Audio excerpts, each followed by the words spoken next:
morning. Welcome to Viewpoint, your program of personalities, politicians, and perspectives. If we had an hour and a half, we'd start with politicians because I'm really mad this morning. But my job is to try to entertain people here and not talk about my personal feelings.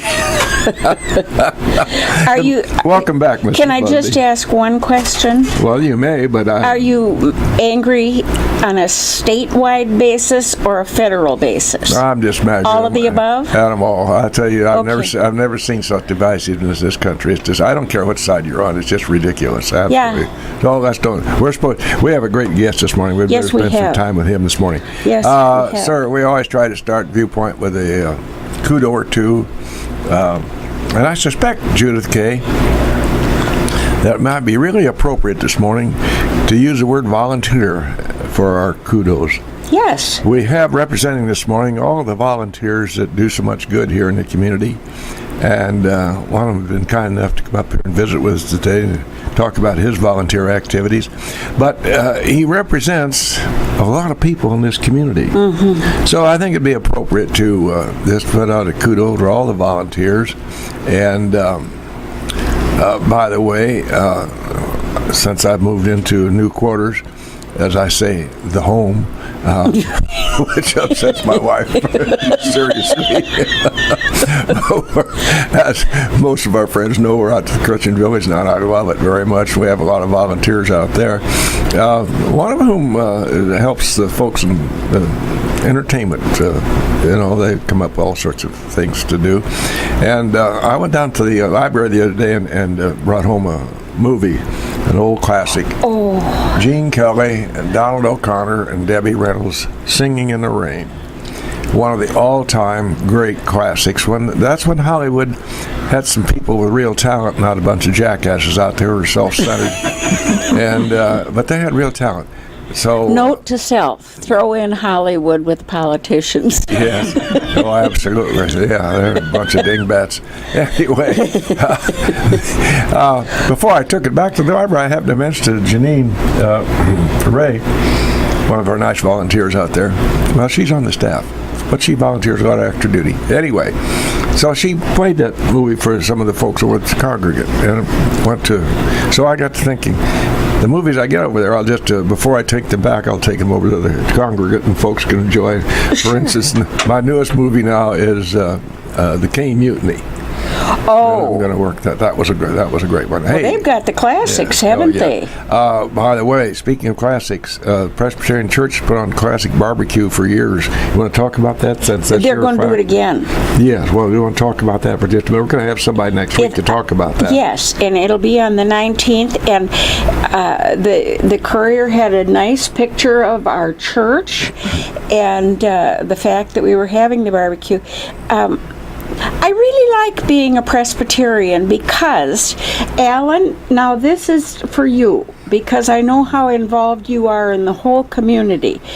And our church has people who forever have a cause that could use some help.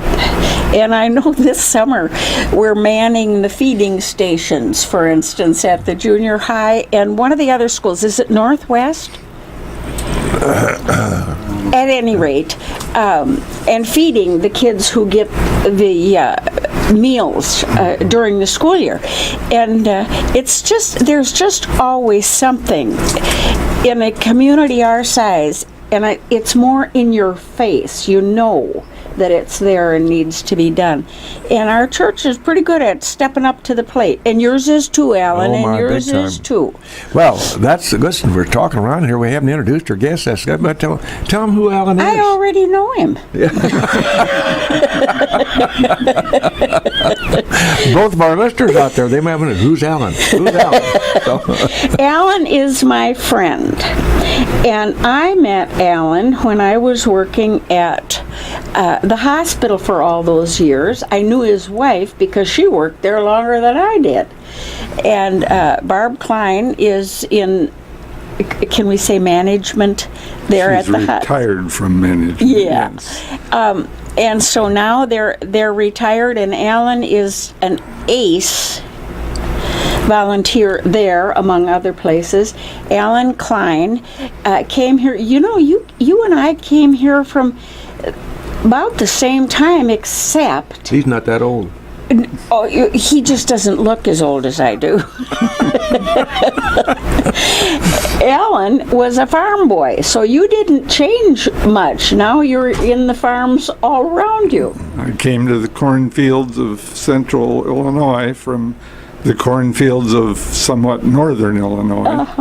So it wasn't much of a change, especially since I came to Lincoln Christian College. It was at that time. The cornfields surround the campus, so... And you came to be a student there. Yes. Now, when you got here, it was 63, right? Yes.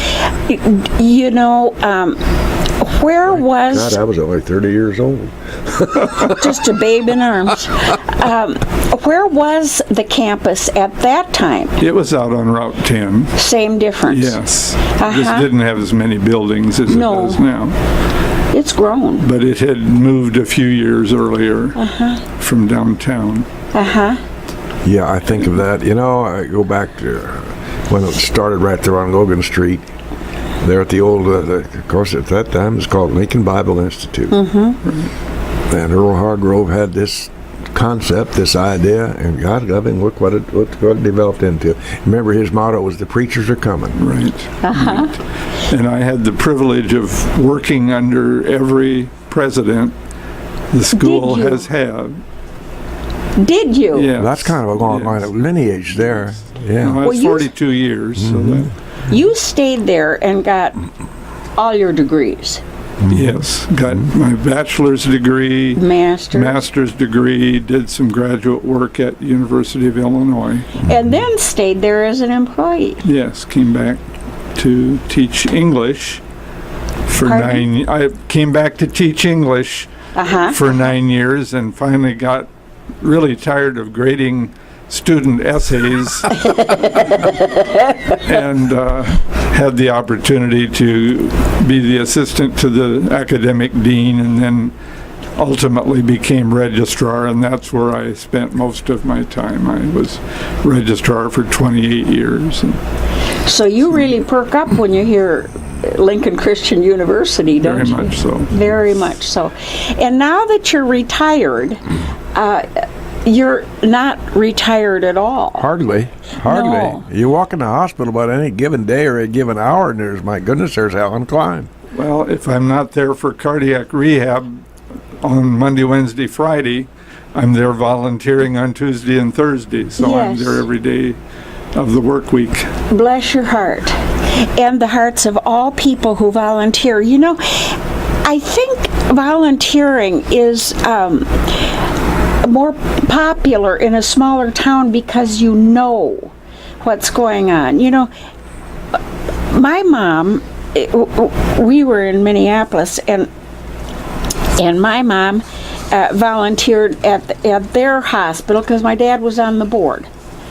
And she enjoyed it very much, but you don't get as involved in a big city, I think, with volunteering. We certainly see a lot of people that we know coming and going, but the bigger benefit for me has been meeting people that I didn't know and wouldn't have had reason to get to know otherwise among the volunteer corps, as well as the staff of the hospital. Working at the university, of course, made a number of lasting friends there, former students as well as staff. But now I'm coming into contact with the business people and the school teachers and others from Lincoln that otherwise I wouldn't have known. So I have this whole new circle of friends. I have been away from the campus long enough that I don't know the students anymore. All of them have graduated. And so it's really been good for me personally just to make all these new friendships. Widen your circle of friends, certainly. Sure. Well, one way that you can be reminded of the Klines and their service to Abraham Lincoln Memorial Hospital, etc., is when you get off the elevators on the second floor, there's a long stained glass mural window that Paid by local talent. yes, And paid David for Alexander. by Barbara and Alan Kline. Yes. It's lovely. By the way, that's impressive, and it's really neat that your contribution went right in that particular spot. It reminds people of the need for the dedications and the donations that they have out there. But there it is, showcase right in front of us as they step off the elevator. Well, when the hospital was originally opened, you stepped off the elevator into 5 panels of clear glass looking over the roof of Mechanical the things, first the air floor. conditioning and all that. And at the beginning, it was very, very white, and it would create this big glare in the afternoons. Yeah. And I said to Barb, that's not a good introduction to the second floor. There surely must be something better. And we had seen David Alexander's work, had talked to him, asked him if he would be interested in doing something in that big space, and it was a larger space than he was accustomed to working in, but he took on the challenge, and we worked together on the design. I mean, he proposed a design to us, and we suggested a couple of alterations, and then... Well, it worked out nicely, and it's very nice for you and Barb to make that investment in the hospital there, because it did change. It changed the view immediately. Yeah. Totally. That's the difference in people. I went up that elevator a lot of times over my 17 years that I worked for the hospital. But I looked out there when it was just clear glass, and I thought, that's kind of barren. But I didn't do anything about it, and you did. That's the difference. Well, when the hospital was built, and they were soliciting contributions from employees as well as the community, Barb and I enjoy art work, and we decided that rather than make a financial contribution, we would donate some paintings and photographs. If you've been in the building very much, and of course you have, Judy, and Bill, you have too, there is a lot of artwork in the building. Yes. Dozens and dozens of pieces, some in the public areas and some back in the private areas.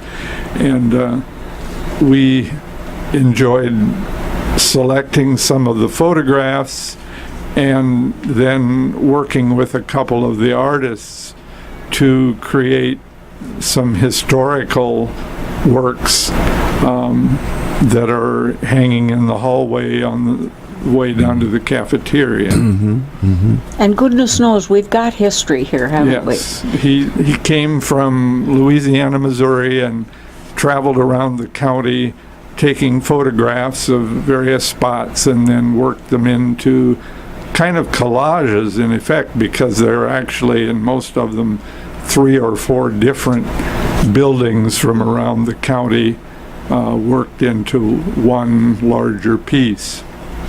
Well, I might mention, Judith Kay and James and both of you listeners out there, that the reason that we brought Alan in this morning is that not only is he just kind of represents volunteers that do so much good in our community, but he was recognized by our local paper as a Citizen of the Month. And it seemed to me, to Judith and I, that it would be appropriate that we would showcase one of our own who was recognized, and rightfully so, for all of his community activities.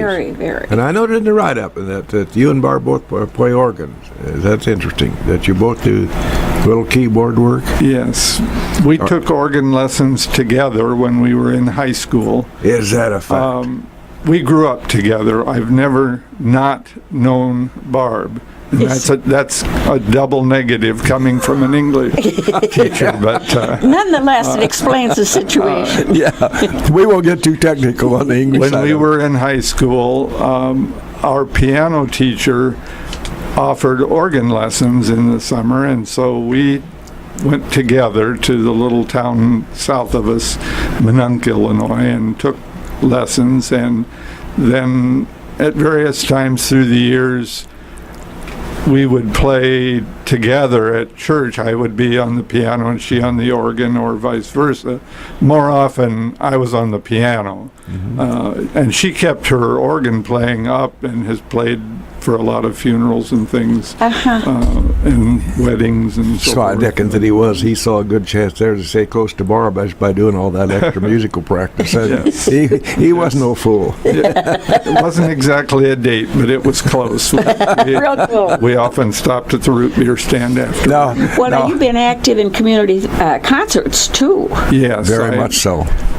Back when I was still a student and working for WLCC, the radio station Yes. that we had at the time, I worked in the news area and interviewed some of the artists as they came for the community concerts. Then I was on the board for about 25 years, and since then have maintained their mailing list on the computer and printing labels and so forth. But See, another volunteer service. Yes. Bless your heart. Yes. Bless your heart. Now, I'd like to ask you a technical, musical question.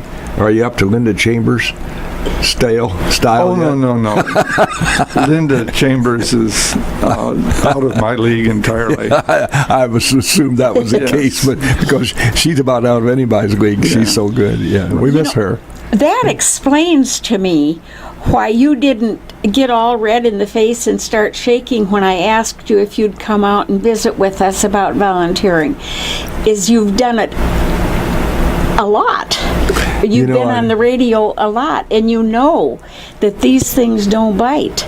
You know, I was sitting here thinking, I said, I meant Linda Storm, of course, but she came from the Chambers family, so Right. I want to get that in there quick. Randy, I don't want Randy upset with me on that.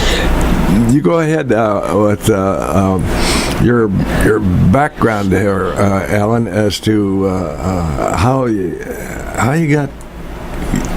What motivated you to come to Lincoln Christian College in those days? I had a very good mentor when I was in high school. A young graduate of LCC came to Rutland Christian Church to be our minister. And he was just out of college, so he was probably 22 years old. Right. And he took a great interest in the youth group. And for some reason, he saw something in Barb and me that he wanted to encourage. He thought this was a good match. And so he took a special interest in us. And when we would go off to youth group activities or whatever, he would see that we ended up in his car, and he would take us out to the farm to her house, and then he would drive away a little bit so that I could say goodnight, and then he would come pick me up, Discreet fellow that he was.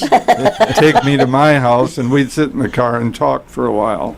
He was And- lobbying you, Yes, wasn't he? Yes, but from him, I learned about caring for people. And what I brought with me that I said I had written down Yes. because I wanted to word it correctly, I think of even now, and he passed away several years ago, but his influence in my life has been tremendous. And it's this: it may be important what people think of you, but what is more important is how you make them feel about themselves. I can And- see that at work in you, Alan. That's one of the things that Judy Busby does when she comes into the hospital.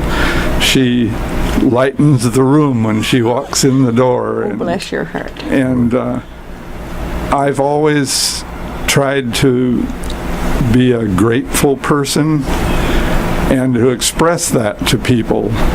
And we have people that come to the hospital that are scared. Yes. They are afraid of what the diagnosis might be, Sure. or they're scared of needles, or they're afraid that a family member is not going to get good news. And so we try to be reassuring to them, to be comforting to them, and to make their hospital visit as pleasant as it can be. And we all know that we don't like visiting hospitals, but they come into that beautiful new surrounding, and then if they meet friendly people and comforting people at the front desk, which is where I sit, I think we've done a good service to them. And many of the volunteers are very skilled at that and are watching people as they come in the door, and if they sense that they need a wheelchair or that they're a little bewildered or a little upset, they will go out of their way to comfort them or meet whatever need they might have. Do you know what, Alan? Our sponsors are going to be bewildered if we don't bring them back on the air pretty quickly. So right. if Mr. Ash is ready, we'll go right ahead with our commercial, Mr. Ash. Thank you, sir.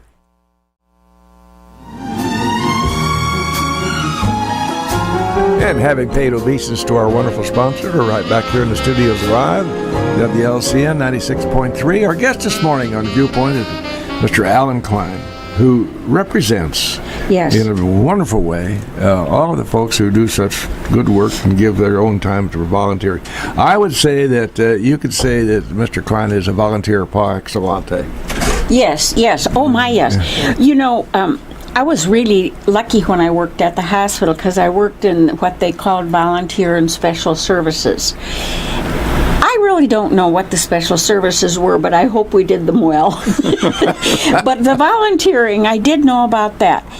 And, you know, it was the luckiest job a person could have because mean-spirited, selfish people don't volunteer. So all I had were people like Alan. Good people, caring people. Wanting to do something right. Yes, and who followed the mantra of his mentor. That's the kind of people who volunteer. Yes. So you and I have both been, well, and you've done it plenty of times. We've been blessed to hang out with that kind of people, haven't we? Very much so. We sure have. Well, and you've done a lot in sponsoring and mentoring youth too, and in this day and age, that takes somebody real nice and patient, I think. You know, Mr. Kline exemplifies the thing that I have in the bottom of my letterhead, my stationery at the bottom is that don't go through life with the catcher's mitt on both hands. That's right. Throw something back. And that's exactly what Alan exemplifies here, is those folks who go not only to the hospital but the nursing home. Oh, God. Those folks who volunteer at the nursing homes, I think that really takes a special cut. The environment there is substantially different, and that's just the way it is. And it takes a kind hand and a kind thought, both, to volunteer at nursing homes. And I'm not sure that I could do that. As a matter of fact, I'm pretty doggone sure I couldn't. Oh, I think you're wrong. I hate to disagree with you ever, but I think you might be mistaken there. So we asked Alan off air if he had any unusual experiences, and he rolled his eyes immediately and said, "Pregnant ladies coming in a hurry," or something to that effect. But he didn't go any further. Yes, I especially remember a couple of years ago, a car pulling up to the canopy at the front, the driver jumping out of the door and coming over to the passenger door and then running in the door, and he says, "My wife is about to deliver. We need to get her upstairs." And so I went rushing out with the wheelchair. We got her into the wheelchair. She was very much in labor and had to, of course, get to the elevator, and I said, "Oh, elevator, don't fail me now." we need to get her upstairs in a hurry. And she made it with only a few minutes to spare. Really? Oh, my. Yes. Well, you had a right to be frightened then. Well, I didn't want... That wasn't in your job description. I've read the directions, but I didn't want to put them into action. Oh, Well, reading directions and putting them into action, two different Yes. Oh, two my. different things. Right. I was telling them before we went on the air, you were almost in my grandma's category. My grandma Gunhild Saul Nesseth. Yes. She was a midwife forever, and when she went to the Sunset Home in Kenyon, she thought all the people there were her patients. They were all just having given birth. And she was taking care of them on behalf of the Right. Sunset Home. Right. Yeah. You were almost in her shoes there for a minute. Now, Alan, at the hospital, do you have meetings with all the volunteers occasionally to have a little feedback among one another, the experiences you've had, or We have training sessions. Training sessions. Yes, at least once or twice a year. For instance, the most recent session was informing us about the new way of announcing emergency systems or situations in the hospital building. Lincoln Hospital is a part of a larger hospital system based in Springfield with Memorial, and we call Memorial the mothership. Yes. And they had prepared a new set of guidelines. We've been using a set of colors we would call a code blue for somebody that had fallen and couldn't get up or a heart attack, code pink for a baby abduction, code, I think it was red for fire, and so forth. And now they actually name the incident, so there's no confusion at all. They will say, as we heard just yesterday, stat stroke, emergency room, cot 8. So that the stroke response team would know exactly where to go. If it's a baby in abduction, for instance, all the volunteers have responsibilities as well about going to the outside doors and making sure that nobody comes or goes during the code that has been called. And we have instructions about changes in cleansing procedures. One of our responsibilities is to wipe down the furniture in the diagnostic rooms with alcohol wipes after every patient has been treated.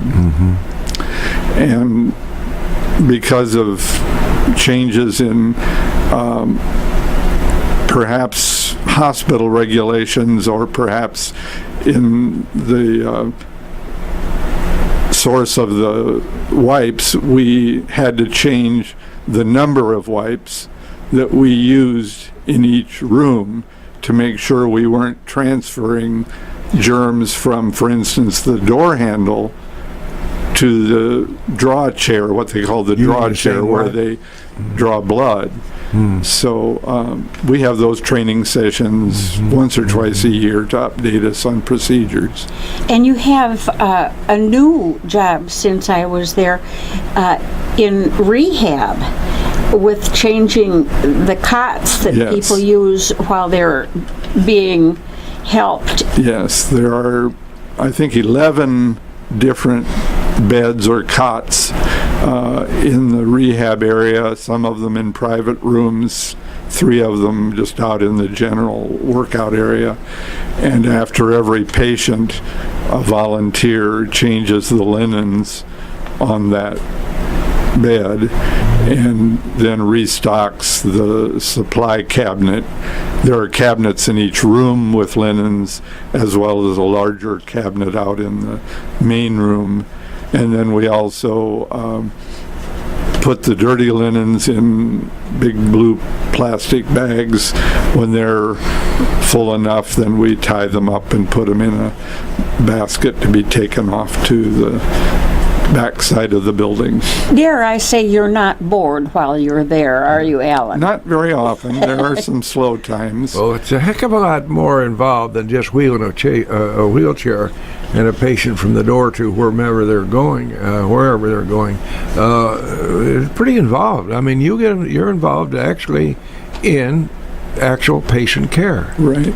We are frequently called to transport a specimen from either upstairs in the acute area or more often in the special procedures area. We refer to it as the spa. We assure them they're not going to get their nails done or a back rub. But in that special procedures area, they often are drawing blood samples and so forth. And then they call on us to take them over to the lab for analysis. And we retrieve mail from various offices, distribute it. A lot of different things that we're called on to do, and sometimes things that the volunteer office needs done, a mailing, stuffing of envelopes, which we can do at the desk in between transporting patients and so forth. 648, excuse me, honey. Go ahead. You finish your Okay, sentence. 648. What's the rest of it? 5510. Or both those listeners out there who might want to call in and talk to the Alan Kline. Alan was with us today representing volunteers in the community. We particularly asked Alan because he was recently honored by the Lincoln Courier as Citizen of the Month, very appropriately so. He represents a lot of people who give a lot of hours and by the way, a lot of thought. It's not just they just don't go there and go through the drill. They're there with some thought, some consideration. How many volunteers on a daily basis would you have over there at the hospital? There are 15 to 20 at any one time, because they are also working in the gift shop, working, transporting materials from the pharmacy to the cancer infusion area. There, on some days, are volunteers in the rehabilitation area, copying records and so forth. So there are quite a few of us around the building. That may be a little bit of a high count, but at least 10 or 12 at any given time. Well, my friend and co-host here still does volunteering at home because she takes figures from wherever over there, and she calls it doing her 8s and 9s, and she transposes these figures onto a form that she takes back to the hospital. So she's still volunteering when she's not on the premise. Right.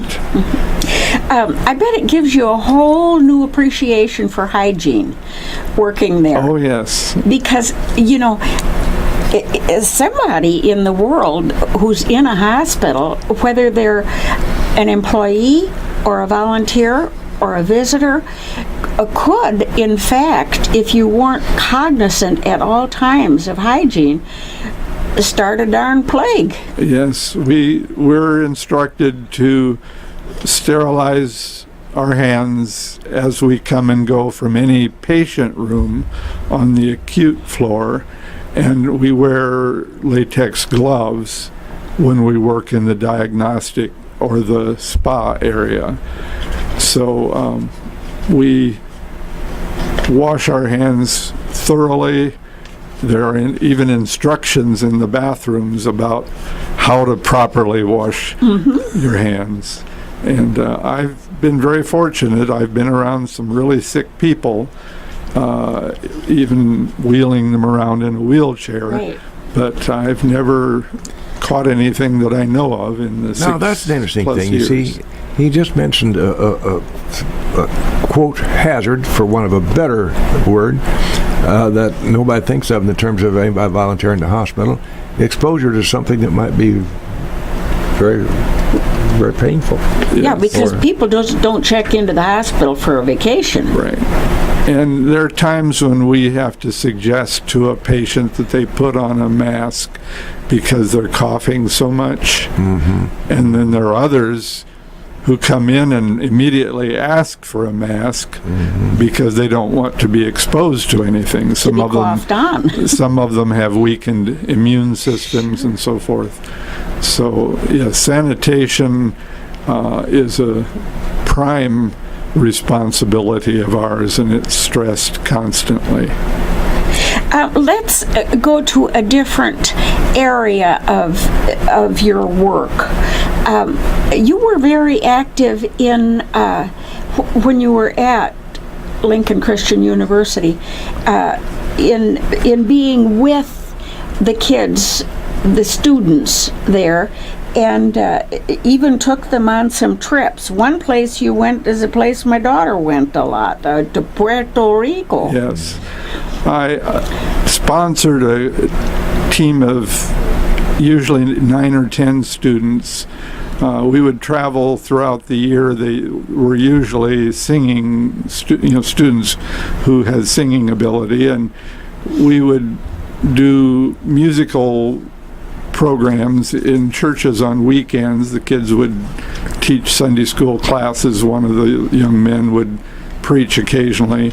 But then during our service week in the spring, the week just before Easter, when we were all expected to be out somewhere serving, I took my group usually to the Caribbean. We, over the years, were in 5 or 6 different islands. We were in Barbados several times, Jamaica, Antigua, St. Croix, Puerto Rico, Dominican Republic.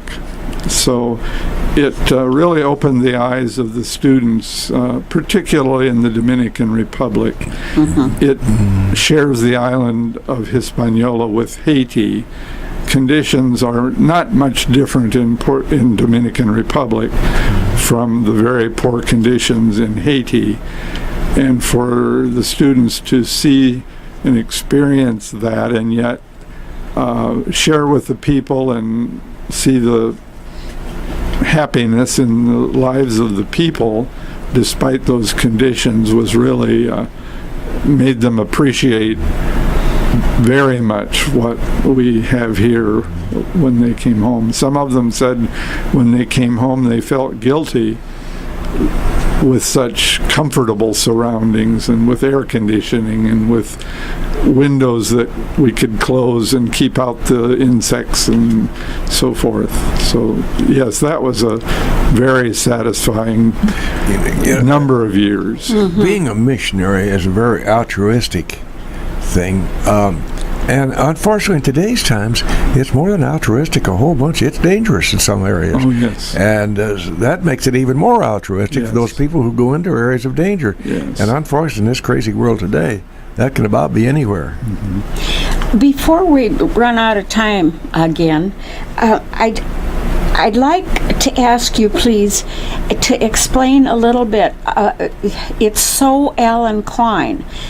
You give and you give and you give, and you're going to go on giving when you're in heaven, in that you've been accepted as a Parkinson's disease research subject so that you can help others and I know you're going to be in heaven. Thank you for that reassurance. Yes, I was diagnosed about 6 years ago, and fortunately the disease hasn't progressed very much in that time. But I learned of a project at Washington University in St. Louis in their Department of Movement Disorders, where they were looking for research subjects to come and spend a day there once a year for comparative purposes. And then when I die, my brain will go back there for analysis. The area that causes the tremors that I have now, about 80% of those brain cells are already dead. and will not be restored. But they're learning a lot through the Michael J. Fox Foundation about Parkinson's, and I also am a part of that foundation and get opportunities to do surveys and so forth in other areas as well. Bless you, Alan, and you're a blessing to so many. Well, thank you. You're quite a fella, I tell you. I'm grateful that I've gotten a chance to know you. Yeah, I thought that Alan made an excellent representative of all the great volunteers. And we always try to close with a comment or two. And Lord knows there are plenty. I just put down quotes on volunteerism. Oh, goodness gracious. I'd have been up till after midnight. But I finally picked one, and the reason I picked it is Audrey Hepburn, who came from a time when Hollywood didn't have a bunch of dingbats out there. She came from a more solid community out there. And I thought this was rather profound. She said, very simple.